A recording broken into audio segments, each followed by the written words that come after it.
ঈদ মানে হলো আনন্দ ভাগাভাগি করা, ঈদ মানে হলো আমাদের অনুভূতিগুলো শেয়ার করা। আমরা আমাদের শৈশবের ঈদে দেখেছি আমাদের মা চাচিরা যাই রান্না করেছেন সেটা বাটিতে করে আশেপাশের ঘরগুলোতে, ফ্ল্যাটগুলোতে, আশেপাশের প্রতিবেশীদের বাসা বাসা পাঠিয়েছেন। আজ আমরা এমন এক সেলফিশ সমাজে বসবাস করছি, আমাদের সমাজকে এতটা আমরা স্বার্থান্ধ করে ফেলেছি যে আমাদের ঈদ আমাদের দেয়ালের বাইরে যায় না, আমাদের উৎসব হয় শুধুমাত্র আমাদের নিজেদেরকে ঘিরে। অথচ ঈদের আনন্দ পূর্ণতা পাবেই তখন যখন আমরা আনন্দ ভাগাভাগি করতে পারব। আমরা আপনাদের উদাত্ত আহ্বান করতে চাই, আপনার আদরের শিশুটির হাতে আপনি টাকা তুলে দেন, সে যেন তার গরিব কোনো বন্ধুকে নিজের হাতে দিয়ে আসে। আপনার বাচ্চাকে পাশের বাসায় খাবার নিয়ে পাঠান, সে একটা সুন্দর কালচার শিখবে।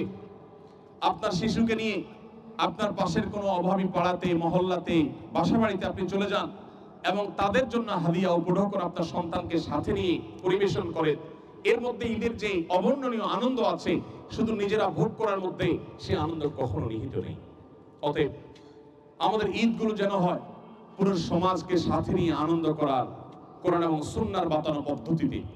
আপনারা জানেন ঈদুল ফিতরে আল্লাহ রাব্বুল আলামিনের নির্দেশনা আমাদের জন্য, নবী সাল্লাল্লাহু আলাইহি সাল্লামের নির্দেশনা, ইসলামের শরিয়ার নির্দেশনা হলো আমাদেরকে আগে সদকায়ে ফিতর দিতে হবে, তারপর ঈদের নামাজ আদায় করতে হবে।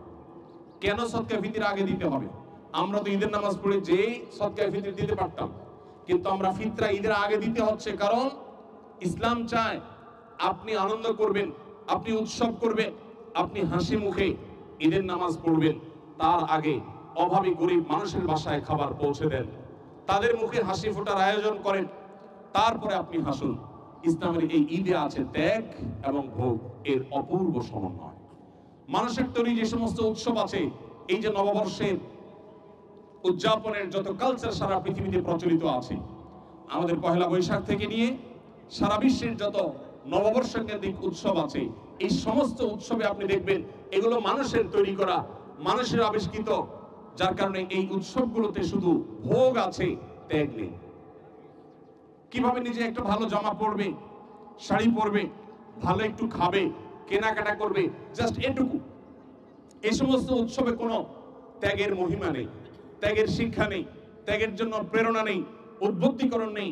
ইসলাম আমাদেরকে দুটি ঈদ দিয়েছে, এক ঈদুল ফিতর, সেখানে আমাদেরকে ফিতরা দিয়ে গরিবের মুখে হাসি ফুটিয়ে তারপর ঈদগাহে আসতে বলা হয়েছে।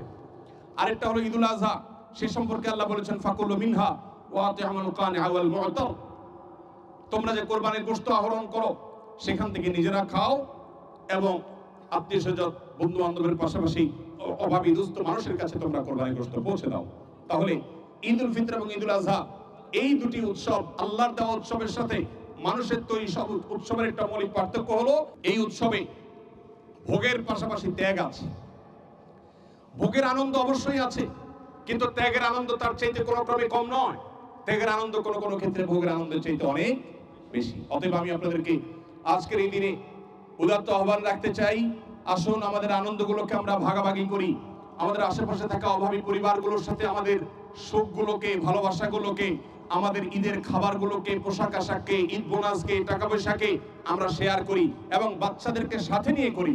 যারা ঈদের বন্ধে বাড়ি গিয়েছেন অথবা যারা বাড়িতে যাবেন, তারা কষ্ট করে আপনাদের আশেপাশের প্রতিবেশীদের, আত্মীয় স্বজনদের বাসা বাড়িতে যাবেন। মোবাইল ফোন এগুলো আমাদের ঈদগুলোকে ধ্বংস করে দিয়েছে। আমরা ঈদের পুরো সময়টা মোবাইল ফোনের বুঁদ হয়ে পড়ে থাকি। বাচ্চারা, বড়রা, সব বয়সের মানুষ মোবাইল ফোনে আমরা আজ আসক্ত হয়ে গেছি। মোবাইল ফোনকে একটু সাইডে রেখে আমাদের ঈদটাকে আসলে আমরা উদযাপন করার চেষ্টা করি, অনুভব করার চেষ্টা করি, শেয়ার করার চেষ্টা করি। আল্লাহ আমাদের সবাইকে সে তৌফিক দান করুন। আস-সুন্নাহ ফাউন্ডেশন, উম্মার স্বার্থে, সুন্নাহর সাথে।